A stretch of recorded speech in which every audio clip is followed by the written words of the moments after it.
O ser consciente. Capítulo 8, parte B. Silêncio interior. Liberação dos conteúdos negativos. Graças ao atavismo predominante em sua natureza, o homem guarda as primeiras expressões da consciência em nível inferior, no qual confunde o eu com o objeto e a sua é somente uma percepção sensorial. A identificação com o próprio corpo propicia-lhe uma consciência orgânica, deformada, de que se libera pouco e pouco, avançando para a transferência desse conteúdo para outro nível de discernimento e direcionamento. No processo de evolução, porque estagia nas faixas do instinto que o submete, vai adquirindo outros valores sem identificar-se dos conteúdos fixados, em razão dos quais a marcha se lhe torna muito lenta. A consciência individual, representando a cósmica, a princípio parece deslocada e diferenciada. No entanto, o Deus em nós do conceito evangélico reflete-se nessa percepção embrionária, que se desenvolverá na sucessão das experiências até liberar-se e alcançar a totalidade. De forma penosa, não raro a libertação dos conteúdos negativos, paixões dissolventes, apegos, ilusões, sentimentos inferiores, faculta os anseios pela conquista de outros níveis, nos quais o bem-estar e a paz formam os novos hábitos, a nova natureza do ser. A psicologia tradicional, considerando patológicos os níveis superiores, define cada um deles com nomenclatura especial, por desinteresse de penetrar nos estados alterados da consciência, que levariam à constatação do ser pré-existente ao corpo como sobrevivente à morte. No nível de consciência inferior, os estados alterados demonstram que muitos desses conteúdos negativos, emergentes e predominantes, procedem das reencarnações passadas, não foram liberados, nem conseguiram diluir-se através das ações enobrecedoras. Todos os conteúdos primitivos provêm de realizações e fixações sempre anteriores, que somente as disciplinas do esforço, da concentração, da meditação para a ação conseguem libertar. Em razão disso, a meditação é uma terapia valiosa para superar os conteúdos negativos, com o objetivo de liberar o inconsciente, em vez de esmagá-lo ou asfixiá-lo, e longe ainda de conscientizá-lo, gerar novas formulações e identificações atuais que no futuro assomarão como recursos elevados. Todos os formuladores da consciência superior são unânimes, seja no orientalismo ou na psicologia transpessoal, em recorrer à terapia da meditação, que faculta o autoconhecimento, preenche os vazios causados pela insatisfação, anula o eu corporal, rico das necessidades dos sentidos, para despertar os ideais subjetivos, as transferências metafísicas. No nível de consciência superior, o eu deixa de ser mais eu para ser uma síntese e vibrar em harmonia com o todo. Desaparece a fragmentação da unidade e o equilíbrio transpessoal sincroniza com a consciência universal. A característica fundamental do nível inferior, portanto, da prevalência dos conteúdos negativos, é a fragilidade do eu profundo ante as exigências do ego atormentado, gerando projeções da sombra e desarticulando os projetos de paz. A psicologia espírita, por sua vez, cuidando do homem integral, distingue também nos conteúdos psíquicos negativos a ingerência de mentes desencarnadas, obsessoras, que se comprazem no intercâmbio perturbador, propiciando desconforto e aflição em esforços cruéis mediante alienações de variados custos. Ao mesmo tempo, seres outros desencarnados, invejosos com infelizes, vinculados às criaturas humanas por afetividade mórbida ou despeito cruento, estabelecem fenômenos de hipnose que retardam o desenvolvimento da consciência daqueles que lhes experimentam o cerco. Na psicoterapia espírita, o conhecimento da sobrevivência e do interrelacionamento entre os seres das duas esferas, física e espiritual, oferece processos liberativos, centrados sempre na transformação moral do paciente, sua renovação interior e suas ações edificantes que facultam o discernimento entre o bem e o mal, propiciando a transferência para um nível superior, no qual se torna inacessível a indução perversa. A meditação, a busca interna, nessa fase, são relevantes e cientificamente basilares para o processo de crescimento de discernimento, de lucidez. O homem avança no rumo da sua destinação a passo vagaroso nos primeiros níveis de consciência, por desinteresse e ignorância, apressando a marcha na razão direta em que vence tais patamares e descobre a excelência das conquistas com que se enriquece. A libertação dos conteúdos negativos é inevitável. No entanto, vários fenômenos patológicos e preferências emocionais perturbadoras interferem para que sejam mantidos, sendo necessário que os psicoterapeutas vigilantes insistam junto a esses pacientes em que se descubram e encontrem os benefícios dos níveis superiores. Libertação é felicidade, e consciência enriquecida pelos conteúdos superiores significa plenitude. Reino dos céus, mesmo durante o trânsito terrestre. O essencial. Em face do inevitável processo de crescimento do eu profundo, a vida assume características variadas e as oportunidades se deparam convidativas, acenando com libertação que somente se consegue a penosos esforços. Na fase inicial da predominância egocêntrica, o ser projeta-se no mundo com o qual se identifica, aprisionando-se no emaranhado das coisas exteriores, sob conflitos que não tem condições de administrar, quase sempre se desequilibrando e passando a estados neuróticos de insatisfação, ansiedade, medo ou alucinações variadas.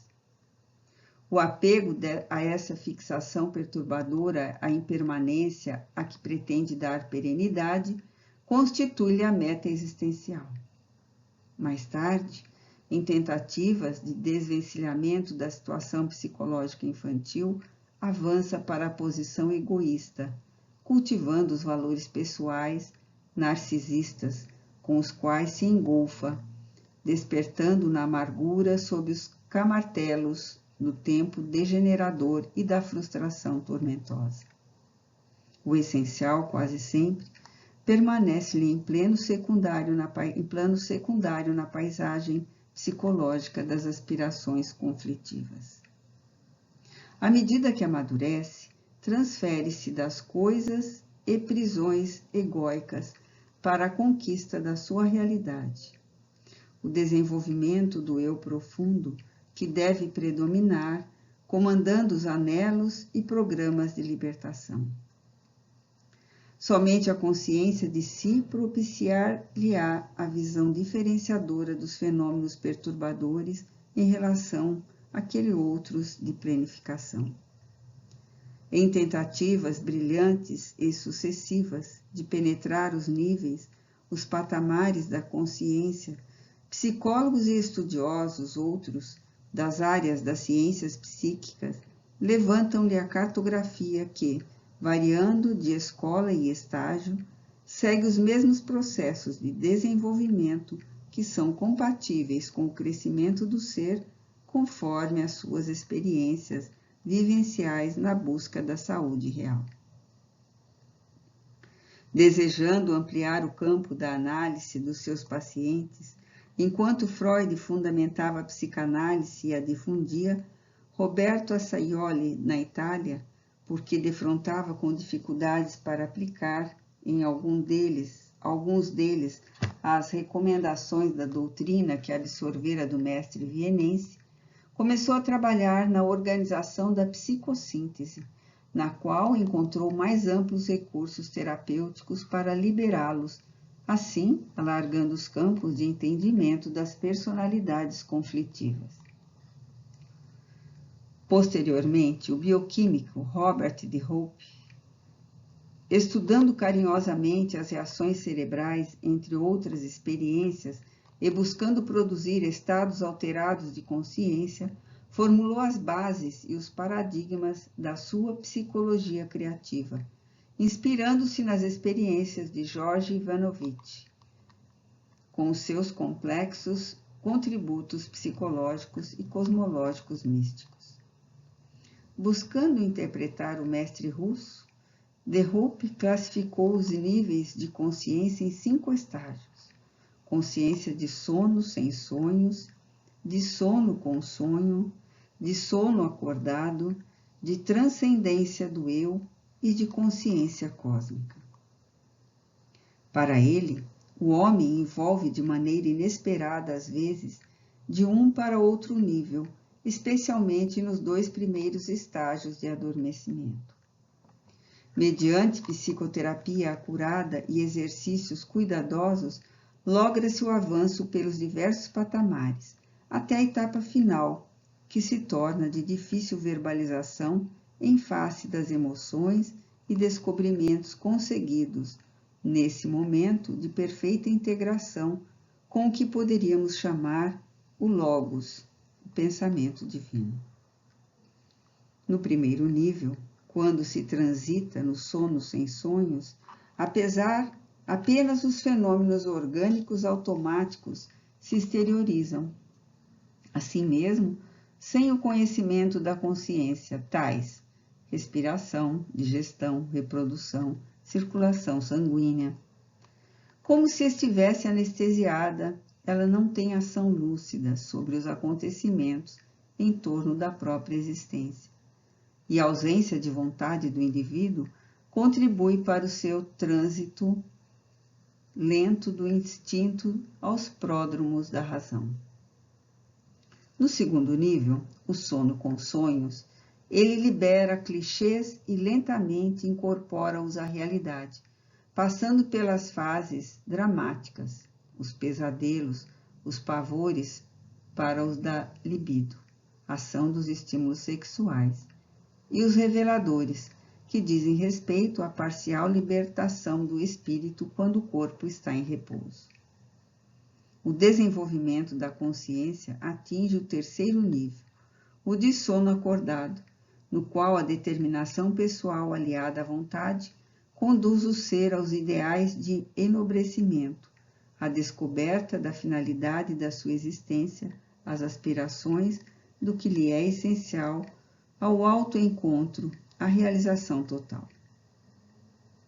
Naturalmente, a partir daí, ascende ao 4º estado, que é a descoberta da transcendência do eu, a identificação consigo mesmo, com a consequente liberação do eu profundo, realizando a harmonia íntima que os ideais superiores no seu real objetivo psicológico existencial.